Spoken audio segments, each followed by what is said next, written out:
అందరికీ నమస్కారం. మధురార్చన వీక్షకులందరికీ కూడా స్వాగతం, సుస్వాగతం.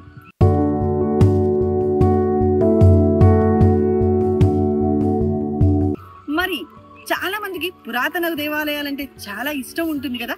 అసలు ఈ దేవాలయం ఎక్కడ ఉంది, ఏంటి అని తెలుసుకోవాలి అని అనుకుంటుంటారు. అయితే సంవత్సరంలో కొన్నిసార్లు మాత్రమే దర్శనమిచ్చేటువంటి ఒక దేవాలయం ఉందండి. అసలు ఈ దేవాలయం ఎక్కడ ఉంది, మరి ఈ దేవాలయం యొక్క విశిష్టత ఏమిటి అని వివరాలు తెలుసుకుందామా? ఇంకెందుకు ఆలస్యం, మరి లెట్స్ గో. కర్నూలు జిల్లాలోని ప్రసిద్ధిగాంచిన శైవాలయం సంగమేశ్వర దేవాలయం. ఇది కృష్ణా భవనాసి నదుల సంగమం వద్ద ముచ్చుమర్రి సమీపంలో శ్రీశైలం జలాశయం ముందరి ఒడ్డున ఉంది. అయితే ఈ జిల్లాలోని ఆత్మకూరు పట్టణానికి సుమారు 20 కిలోమీటర్ల దూరంలో కృష్ణానదిలో సంగమేశ్వర ఆలయం ఉంది. ఇది 7 నదులు కలిసే ప్రదేశం. అయితే ఏడాదిలో 8 నెలల పాటు నీటిలో ఉండి కేవలం 4 నెలలు మాత్రమే భక్తులకు దర్శన భాగ్యం కలిగించే ఆలయం అన్నమాట. ఇది వేల సంవత్సరాల చరిత్ర కలిగిన పవిత్ర స్థలం. ఎందరో మునులు తపస్సుకు ఆశ్రయమిచ్చిన ప్రాంతం.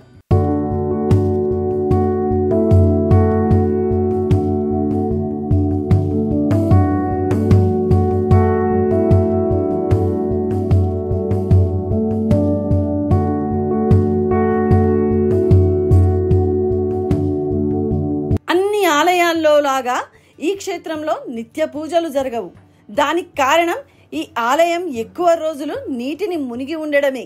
మరో విషయం ఏమిటంటే, వేల సంవత్సరాల క్రితం సంగమేశ్వర ఆలయంలో ప్రతిష్ఠించిన వేపలింగం ఇప్పటికీ చెక్కు చెదరకపోవడం ఒకంత ఆశ్చర్యాన్ని కలిగిస్తుందట. మరి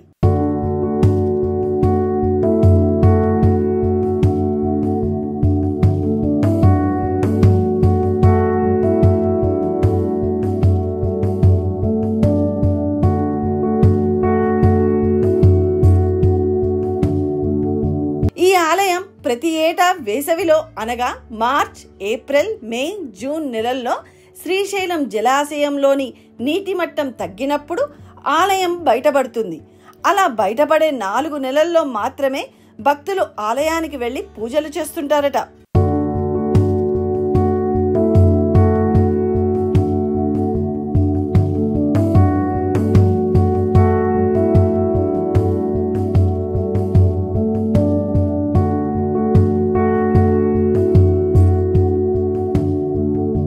ఇది కర్నూలు జిల్లా కిందికి వస్తుంది. మరి సంగమేశ్వర ఆలయము, ఇక్కడికి అందరూ కూడా వెళ్ళి ఆ స్వామివారి అనుగ్రహం పొందాలని మనస్ఫూర్తిగా కోరుకుంటున్నాము.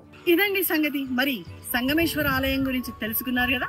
కర్నూలు జిల్లాకి వెళ్ళాలంటే బస్సు సౌకర్యం కానీ కార్లో కానీ మీరు వెళ్ళాలంటే అలా వెళ్ళొచ్చు. రవాణా శాఖ అయితే చాలా చక్కగా ఉంటుంది. మరి మీకు మరిన్ని పురాతన గుడుల గురించి తెలుసుకోవాలంటే మీరు తప్పకుండా కూడా మధురార్చన ఛానల్ని లైక్ చేయాలి, షేర్ చేయాలి, సబ్స్క్రైబ్ చేయాలి. మర్చిపోరు కదా.